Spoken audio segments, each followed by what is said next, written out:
Hi, everyone. Welcome to Where Open Research Meets Open Source. My name is Daniel Steger. I'm the Technical Community Manager at the Center for Open Science. We are a nonprofit with the mission of changing the research landscape to be more open and transparent in its practices. I'm joined here by Fuda Ikeda, my partner in crime and the technical lead on our open source community. And we're going to be talking about our platform, the OSF, the Open Science Framework.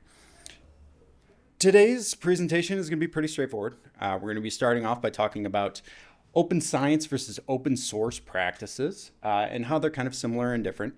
But then we're going to start getting into where these open source values, we've started implementing them into our tools to make sure that we are kind of changing the landscape and culture of research to be more open and transparent. Now, we'll transition then into what we're envisioning for our open source ecosystem, and then you guys will be able to follow along with one of our contributors' journeys along the way to becoming a pillar of our new community. So what is open science? Open science is a practice that actually kind of grew parallel to the concept of open source. It's really the idea that we need to be open and transparent and reproducible in our research practices. The idea being that if someone does a research study, in theory, you should be able to reproduce it. And the idea is that all of these different terminologies, if you just straight up Googled open science, you come across a lot of different terms, but they all have kind of those same principles, being very open and transparent with the practices. So you'll see things like open access publishing, open data, versioning, licensing, all these things kind of overlap between open source and open science. Now, I'm not going to belabor the point here, but you do see quite a bit of overlap here. So like elements of transparency, making sure that each element that you do is transparent in its practices. So every step should be outlined. How reusable is the data? Is that something that just sits on a shelf, or is that something that's actually going to be used? It's an increased appreciation for collaboration within your community. Also within the ethical foundations of research, is there very much overlap between those.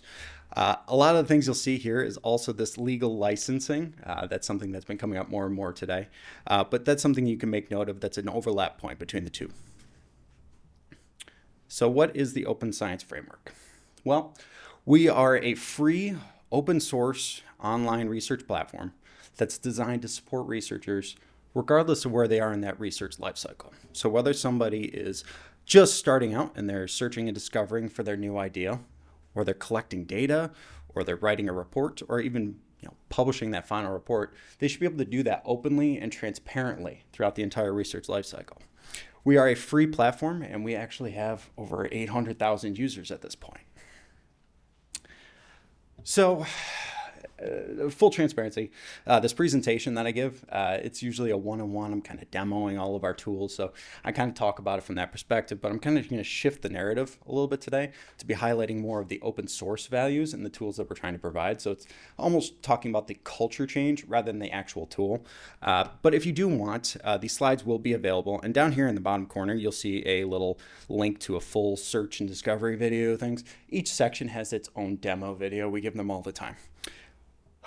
As most basic premise level, we are a repository, which means we store data. All these public works can be found on the OSF. So researchers come in and they deposit their data. They deposit their repositories, their analytic code, all their plans. But all those things can be found and discovered on our platform. It's very similar to the way you would search on Google, where you have a search bar, but then also along the side, you also see things like metadata. That's basically just data about data.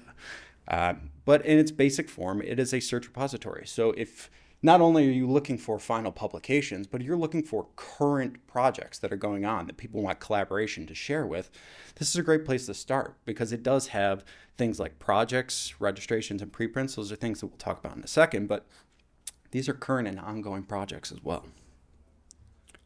All right. Let's start talking about some problems in the research landscape and how we're trying to address those.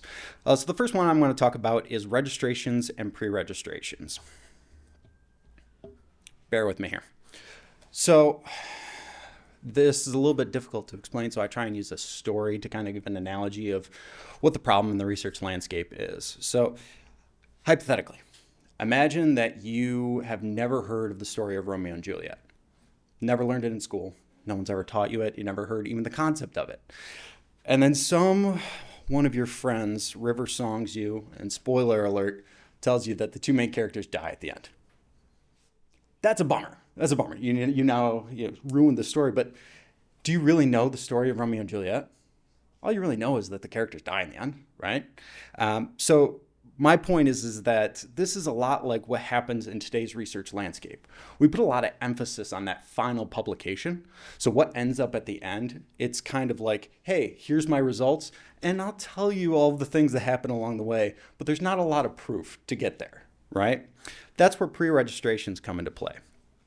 The idea is that we're taking the emphasis away from that final publication, and we're actually putting it on the design, where you're getting credit for your idea of a publication or your idea of a project. And then everything that comes out of that is actually just an output, right? You can connect it back, almost like chapters to a story. So the emphasis becomes on the design. So the way that these things work is that a pre-registration is actually a time-stamped read-only version of your project at one moment in time.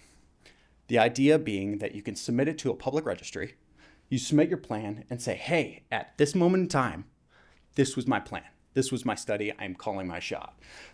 And then 4 years or however longer it takes you to complete that study, you can then open it up, go back in time and say, hey, here's my final version. But 4 years ago, at this moment in time, this was locked into place. This was my design.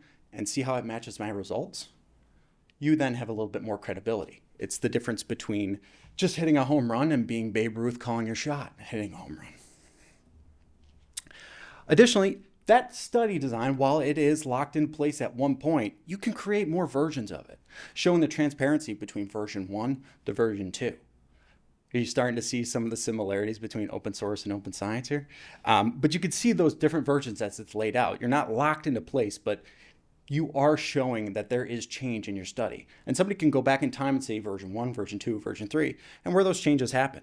This also serves as a really great study management plan. So keeping track of what your project is along the way. So what does that look like on an actual project? So this is an example of a registration. You'll see some of those similar ideas here. Up here, you'll see updates with a major update section.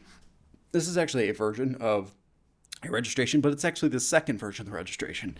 In this section, you'll see, hey, here's the reason for the updates, and each of one of the sections that was updated will be designated with an update section.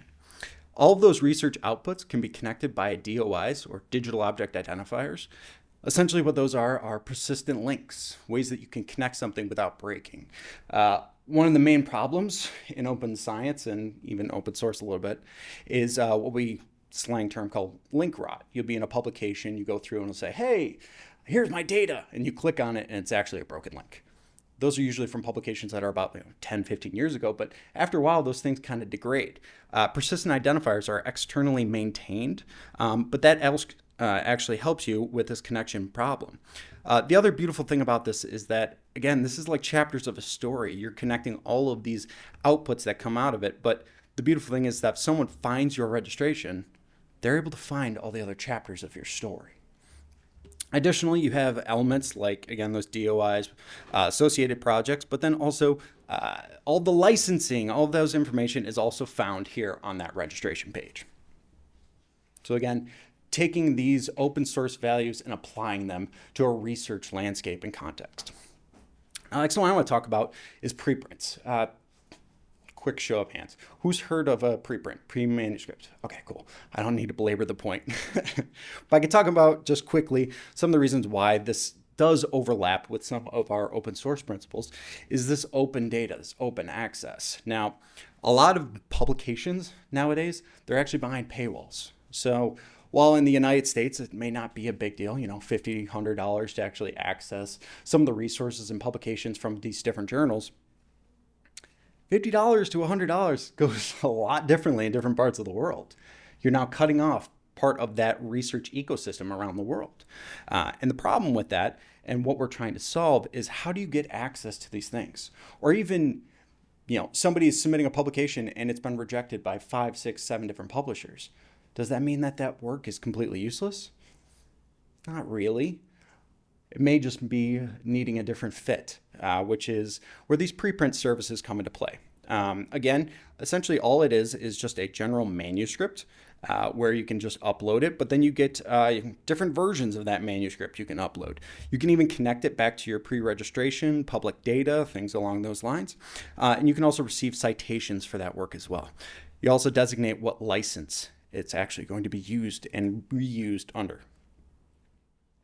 So the last one I want to talk about here before I start getting into our actual ecosystem is our OSF projects tool. Now this is actually really important because you can actually use OSF projects throughout the research lifecycle for a bunch of different reasons.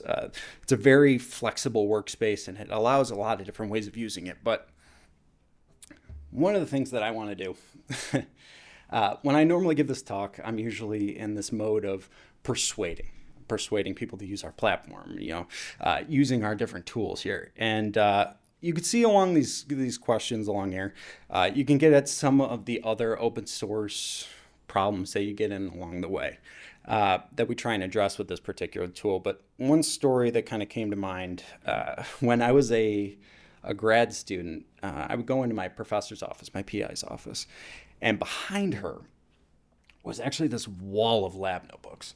Just like a straight up wall of lab notebooks that had thousands and thousands and thousands of pages of experiments. And I don't know if it was just to intimidate undergrads or why she was collecting all those lab notebooks. But I do know for a fact when she asked me to repeat an experiment from August 4th, 2004, it took me like half a day to actually find that particular experiment. And then she told me it was the wrong experiment and I needed to go back and try and figure out what day it was actually from. Are you seeing the problem? Not only is there just a wall of data and information that she's worked on for half of her life that is completely useless to anybody outside of her, but on top of that, she's not receiving any credit for that. Unless it's a final publication that goes into a publication that she gets on her resume for her 10-year process, none of that work matters. Nobody can build off of that, whether that's a null result or a positive result. So the idea with what we're trying to create with OSF projects is, what if you could get credit for all those things? Whether that's a GitHub repository or you're talking about all of your work that's just sitting in a Google Drive folder. If you could connect those things to a space. And that's where we created OSF projects, where you can actually have this it actually inspired from GitHub, but you can have a lot of those similar elements. So like here, you have a wiki where you can basically establish a README file.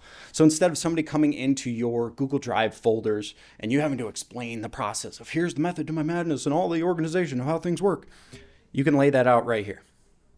You can break this down by components or subsections, so you can actually get storage for each one of those sections. You could track recent activity from all of your different collaborators. So say you have a collaborator that's somebody halfway across the world. We do a lot of work with a group out of Japan. If we're collaborating with them, I could track exactly when they were in this project and what they were doing in this project and when that was happening. I don't need to be constantly conversing with them to make sure that I know exactly what's happening. On top of that, this can be public and cited at any time. Some of you GitHub fans will also see up here the little fork icon. You can actually create a copy and template of public registration or public projects on the OSF. These can be made public and private at any time. Each one of these files and wikis have their own versionings, so you never have to keep track of what the latest version or document is in those processes. And on top of that, and most importantly, you can connect to outside tools, which leads us to why we're building our open source ecosystem. So this kind of points at what we're trying to do. Our goal as the OSF is to be able to share their work openly and transparently throughout the entire research lifecycle, right? That's our final goal. But do we need to be competing with citation software or we don't want to be a storage software. We don't need to be competing with Google and Google Drive, and we're not a coding software, so we don't need to be competing with GitHub or GitLab. What we want to do is be creating connections, making sure that people have the ability to share their work, regardless of what they're doing, all in one space, right? Now, this particular example, this diagram here, is some of the different resources and tools that are out there to help people with assessment, discovery, analyses, writing, publication, all that. This is actually like almost a 10-year-old diagram here. This whole thing is actually probably 4 times the size of this at this point. But you're kind of getting the point here is that there's no way that we would be able to duplicate all of this effort. On top of that, you also run into the problem with researchers that, you know, they may do something on the discovery section on one tool and analyses on another tool and publications on the another tool. And it's almost like they're writing a chapter of a book and they're driving down the highway and throwing out that chapter as soon as they write it. And then they're expecting the reader to go through and find all those chapters and put them together. That doesn't make any sense, right? So the idea is that we want to be able to connect all these tools to one space so that you don't need to go through and find all these different spaces. All you need to do is be able to find one tool or one part of the tool and see how that connects to everything else. So what integrations do we have? These are some of our integrations. We have some citation softwares. We have some storage softwares. We have some references softwares. You can connect to things like your ORCID ID, which is a persistent identifier for you as a researcher. But we don't have everything. So why do we want to build an open source community? So especially when you are building any community in general, you need to be thinking about the value from not only your perspective, but who's going to be participating with you. So from us, the reasons are obvious for why we would want an open source community. That's more tools for our users, less development hours. At this point, all of our development has been in-house. We've won grants, we've built all these things, we've built a large user base of 800,000 users, but that's all been us. That's not sustainable, especially in today's climate. So we want shared ownership. We want to move to be more responsive with changing research landscape, right? But that poses the question of who do we have the highest value for? Is that for just general open source users? Are we valuable for students, researchers? How do we build a community around something where we're trying to figure out what that value is for them, or something that's more non-traditional? What we ended up with is that our highest value is actually as a vessel for other integrations, other platforms. So for example, we have a current integration partner who won a POSE grant. They work out of Vassar College, an academic university. They have their own tool that actually has a little bit of an integration with us, but it's not official. They have their own tool. But now instead of them having to spend all this money marketing their tool out into the universe to get people to use their open source tool, they can actually connect with us. Now they have an audience of 800,000 users to help them. And as you can see, the users on the OSF, at least passively, have a very similar mindset of open source practices. They at least have some sort of familiarity of what we're trying to do, which makes it a very appealing audience for these groups to come in and try and create integrations. So long term, these outside groups, one of the other benefits to them is the long-term preservation of their work. They're not relying on grad student to grad student to grad student to keep this thing alive. Instead, they're actually highlighting what this could potentially be, getting more eyes on it and adding more value to their product much faster. It also helps with grant writing.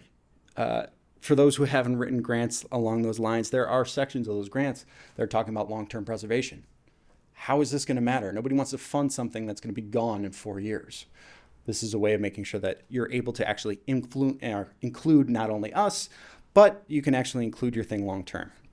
We're also trying to add other elements to this, user feedback, which is something I'll talk about in a second. But we don't want to close the door on open source individuals, people to join. So all these different projects, we're making sure that we're stressing, hey, you need to be able to incorporate outside people to come in. These grad students, these researchers, people who just want to help. We need to be able to keep those doors open along the way as well. This also is very valuable for them because not only are they helping out with the OSF ecosystem, but they have options. They could come into one space and see, hey, there's 4 or 5 projects of different tools going on all at once, and I could pick something that's actually meaningful to me. Additionally, you have different project leaders as well in that space. So it's not just me and Fuda running every single thing. You can have, if you ask a question, you have different project leaders who will be able to help you out as well. Now, to prepare for this, we actually needed to refine our OSF ecosystem. There's a difference between your code being open source and available to anybody and actually having people participate on it. There's a big difference in that. So we actually had to go back and look at all of our code base and make sure that it was ready for this, this type of open source effort. So our main parts of our OSF program are broken down into 4 different sections. One is our OSF repo. This is predominantly core backend, which is Python and Django. Additionally, we're actually migrating our front end to Angular instead of Ember at this point. Water Butler is our unified file storage. We have a bunch of different file platforms that are coming together, and that actually has to do with our transfer API as well. And additionally, we had to refine and build out what we call Gravy Valet, which is the add-on integrations platform, where you're able to connect these outside integrations to the OSF. Now, obviously, I'm not an expert on that. If you have questions, front row right down here. So where do we start? Now that we have a platform, we have the code that's in place, what do? Like Jon Snow, we know nothing. So what we did was, over the past 2 years, we conducted over 100 interviews with community experts, open source experts, people in our field, friends, family, anybody who knew something about building an open source community, to try and find a way to do it the right way. Once we wrote up our documentation, we had dozens of focus groups to actually go through and refine that, making sure that we are being appealing to any outside community to come in and help out with our projects. We also did user research to make sure that we were doing this the right way. And what we came up with is that we actually needed 3 main pillar sections. We need some way to manage our projects. We needed some way to communicate with our community as they're coming in. And we needed to make sure that our GitHub space was welcoming. Now, what does that look like? I'm actually going to be demonstrating what each one of those sections look like through the eyes of one of our integration partners, and actually one of our institution partners, the University of Manchester. And I'll walk you through their whole life cycle of how they started and where they are with us now. My point in this presentation is not to say, look at how amazing we're doing and everything's great. My point in this presentation, and the whole reason why we flew to Portland, is to connect with you, this audience, people at home right over here.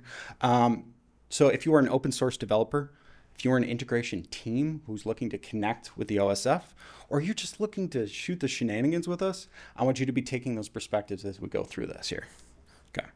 So what I'm going to do is start going through this from the top here. So this is a OSF project. Give me a thumbs up if you can see. I can't really see the camera here. Okay, cool. This is an OSF project. This is just a research example we had created as a template here. And as you can see, it's still got the wiki and all the different components and a citation here. One feature request that's been coming up, and we collect these through, support messages, through conversations with users, trainings, all sorts of outreach efforts. We have a whole database. We don't need to get into that now, but especially over the last 8 months, and I'm not going to say why over the last 8 months, people are concerned about their data disappearing. Why? I don't know. Anyways, that actually led to one of our most prominent feature requests, is that users want to be able to download everything that they have on the platform. Now, on the OSF right here, you can download all your files. You can manually copy and paste all of your stuff. But you can't just go and find a button, click it, and then have a PDF rendering that downloads. That's a flaw. That's a problem.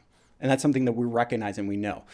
So what happened was actually one of our user groups, one of our partners, our institution groups, University of Manchester, came to us and said, hey, we have a project. We want to be able to build some sort of way of downloading this, because not only is that important to your users, but that's important to us as library services, be able to download that. Fantastic. We have an idea. It matches our roadmap. It matches our tools and our users' needs. Cool. Let's get started. Now, where do we go from here?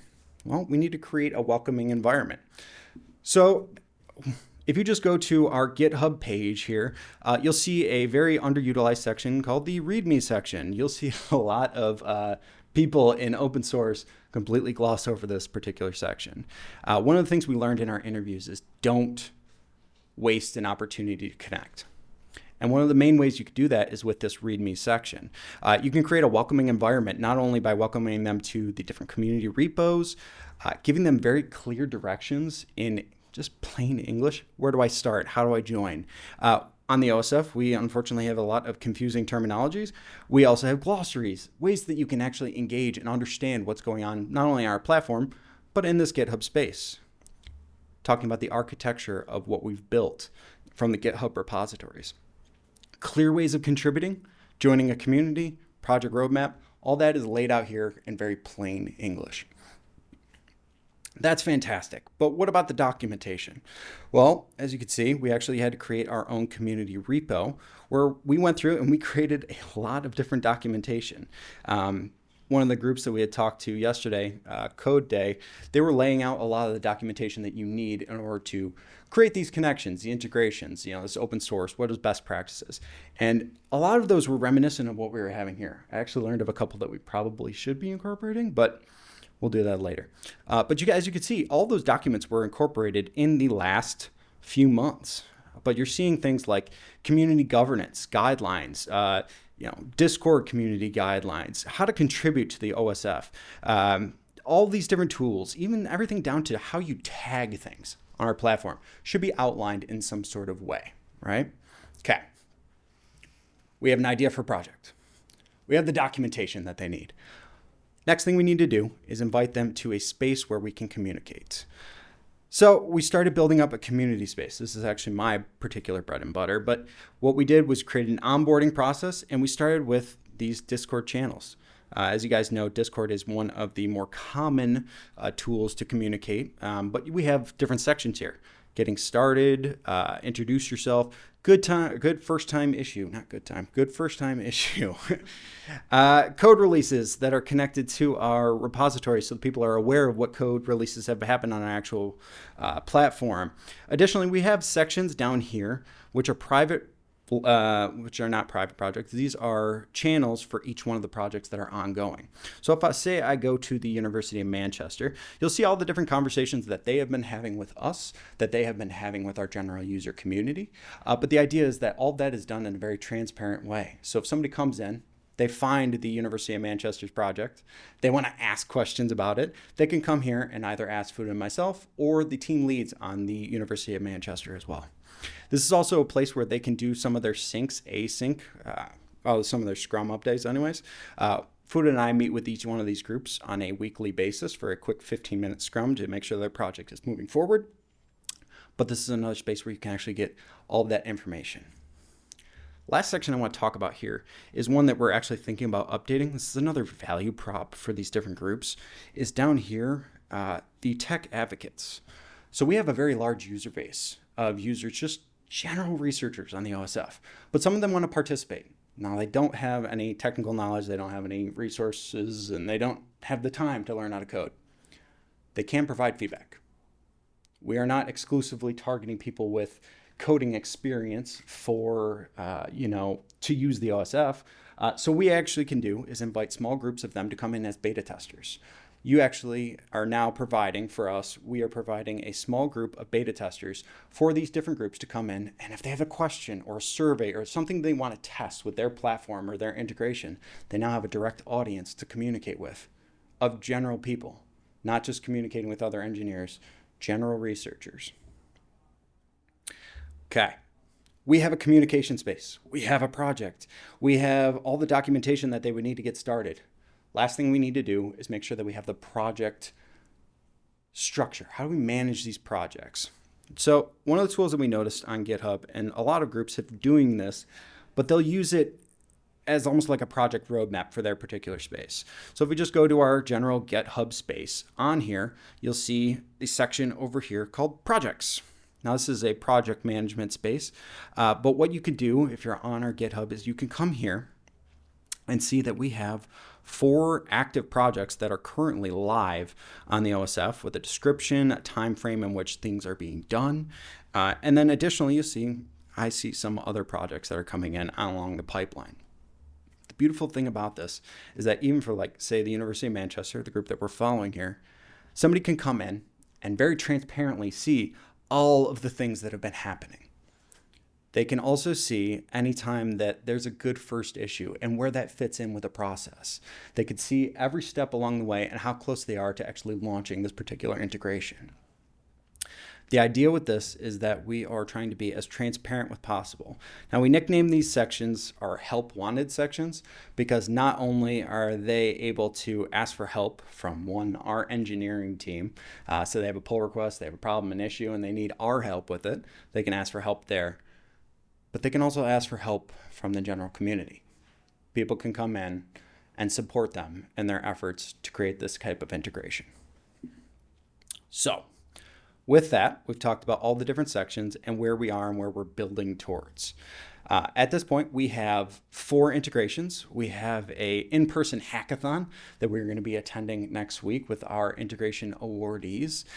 These integrations, in theory, should be going live at the end of the month, and we're going to be starting to roll into more projects, building upon these. These are our foundational pillars for where we're hoping to move forward with. Now, with that, as I said before, our job here at this conference is not to say how amazing we are and how great we're doing. As I said, I know nothing. If you spot something that we need to be doing or should be doing or could be doing, please let us know. Talk to us. I would love to incorporate your ideas. Along with that, if you are interested in just looking at our GitHub repository, please scan the GitHub QR code. If you're interested in joining our Discord community and just hanging out with us, please scan the QR code for Discord. If you're interested in just using the OSF platform, we offer free monthly webinars. I'll be on there, not this week, but next week, giving a talk on how to use the OSF. We'll walk you through each one of the parts of the OSF tool. If you're looking to just connect with Fuda and myself, feel free to scan the QR code. I think with that, we have time for about 15 minutes of questions.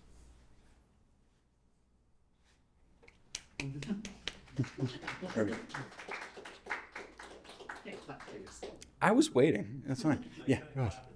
That's fine. Yeah.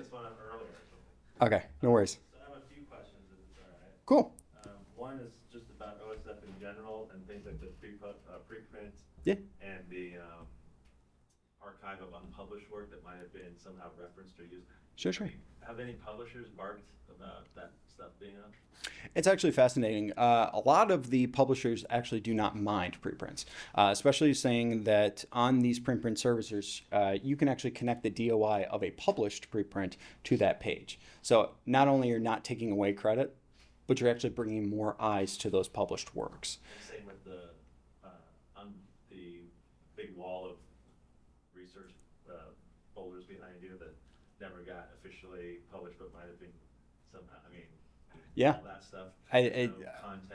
There's usually not any content issues or problems with that as long as they're not associated with some sort of publication. If they are, they need to be included in that publication, and that's where those persistent identifiers, those DOIs, come into play, because then you can have a very positive link. No. Yeah. No, please. Anyone else have a question? Okay. All right, you're on. So when you're doing the analysis of sort of finding best practices to start building this community, you're looking at, did you polling of it? Did you work with any open source communities like where, I don't know where you are, but I just like an OER community like Merlot or open textbook or other open initiatives? Did you work with any of those? Yes. So when we were doing our interview process to figure out best practices for general open source, I didn't exclusively go to just nonprofits. I was trying to interview with anyone who had any experience in open source communities. So we worked with a couple of different groups out of Microsoft, any expert in the particular field. We didn't really discriminate against that. We tried to create a, amalgamation, that's the word, like a combination of all of the different ideas into themes, main points that we need to take away to create those pillars, those ideas of what we need to include in the best practices for an open source community. And is that shareable? Yeah, you message me, I'll send you my themes and all of my data and stuff. It'd be great. I haven't done it, but again, I'll defer to anyone else. I'm just asking all the questions. That's fine. They want to ask. This is good. And then when you were putting up the documentation, the GitHub page and the work, Oh yeah. it's a lot of information. Sure. It's great, but it's a lot of information. It is a lot of Do you information. have a workflow or a path, or so if I were to hit this, where do I start? How do I, if I've done this, is there a concierge that comes on and says, "Hi, I see you click the"? I know there's not. Yeah. But, some sort of way to where I don't know where to start. Is there, That's have a you thought about this? That's a solid idea. Yeah. So my attempt with that was the README file, but I can absolutely see what you mean is that we probably even need to cut that down a little bit more. It's not a suggestion. I was just wondering how you're managing because people must come in and maybe they didn't read the read me part that you wanted them Yeah. to read, or maybe they did read it and they went to this first. Because that's where we have a problem. Yeah. Is not funneling people because you don't want to like Yeah. herd people, but how do you help them find the information that they need and that maybe they haven't known about? I'm just looking for how you might be doing it. I think that's a really fascinating idea. That's probably a challenge that we're going to be coming up on. So at this exact second, we haven't really opened this up to the general open source community very much. The QR code that y'all are seeing there, it's like one of the first times we're actually releasing that to the wild, which is exciting and congratulations. But the idea is that those are probably things that we're going to be tripping through. So that's a good call out. I appreciate it. No, I thought you had an answer for No, me. no, no, no, no. That's it. Sorry. Yeah, of course. You got a question, Josh? Yeah, I I'm really curious about the findings of your investigation into open source best practices. I mean, Yeah. so like, is there?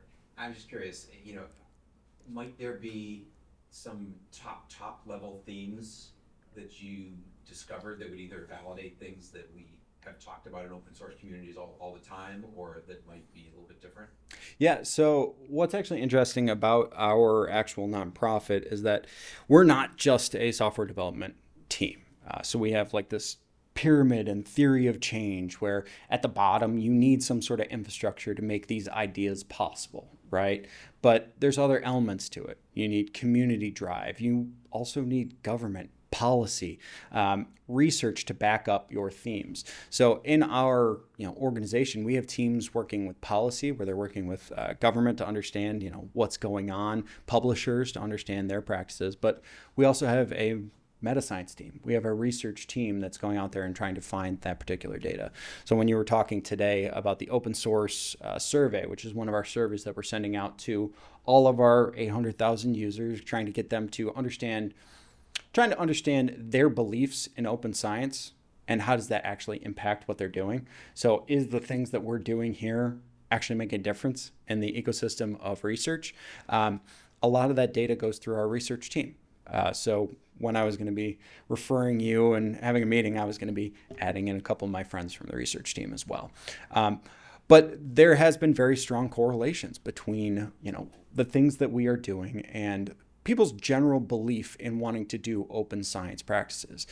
For the most part, when you're talking about open science practices, it's really, I always like to use maybe it was because I was a teacher, but it kind of takes you back to, 7th grade science, where you are saying, hey, every step of that research life cycle matters. Your hypothesis matters. You need to be crafting every single step of your protocol because somebody's going to be coming later and following it and trying to build off of that, right? Whether that is a successful result or not. But you also see things like that we have been doing. So those registrations that we're talking about, building upon that, we have what are called registered reports. That's actually where a publisher will accept a registration prior to it actually conducting that experiment, and they'll agree to publish it, whether it's a null result or not. That means that they have agreed to publish something that has not actually happened yet. They're doing it based off your idea.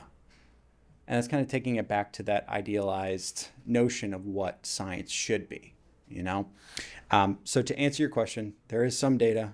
I am probably the least expert in that, but I'm happy to point you in the direction of who can help you out with those things. Any other questions? I actually have no idea what time it is. We have a couple minutes. Cool. Yeah. What presentation software do you use? The magnifying feature is very nice. Oh, nice. I appreciate it. So our actual presentations were conducted in Canva. Of course, they are. So the presentations were made in Canva. I do they do fantastic work, and you're able to add a lot of elements. The little mouse thing that you are seeing, it is $1.99. It's called Mouse Pro on on Apple. I'm sure you guys can make something a lot better. But for me, this is really helpful, especially when giving a lot of online demos. I can highlight and point to different sections and draw the eyes of the audience. Anybody else?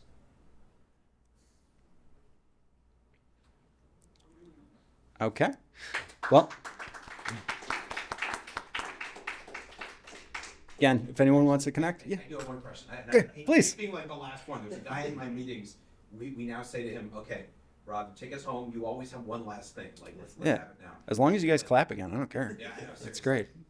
I'm curious what the next challenges are on your road. For the OSF itself, for the integration community, for open science in general. It's a good question. Let's go with the integration community, sort of like the most down here. Integration community, it's probably think about this from a sustainability standpoint. So people don't really think about this when you're talking about a open source community, but there is money that needs to be spent even if you are just the maintainers. So we've had other groups that have came to us, other really fantastic nonprofits or people who are in different spheres. So like we have a group from the Allen Institute or Oak Ridge National Laboratories. They're trying to build integrations with our platform, and they're paying for everything. They're doing all their own development hours. They're paying for everything to get that going. Even in those cases, we still need to pay for, photonize hours, engineering hours, QA time, all those things that kind of add up. So in that case, we are still fundraising. We're still, grading grant efforts, things like that. But long term, we're always looking for how to make it sustainable. And a lot of that's looking for where's that bare minimum.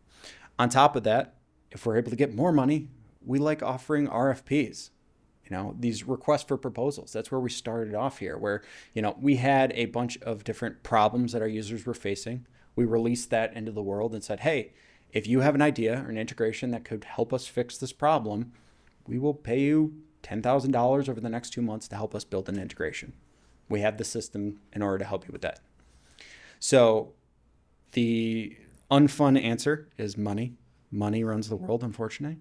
But on top of that, it's making sure that we have the right partners. So that's part of the reason why we established the steering committee that I glossed over very quickly. But they are industry experts. They are open source, nonprofit experts, people to help us navigate these waters. Yeah, of course. Okay. Are we clapping again, or what are we doing? I appreciate it. Oh, there it is.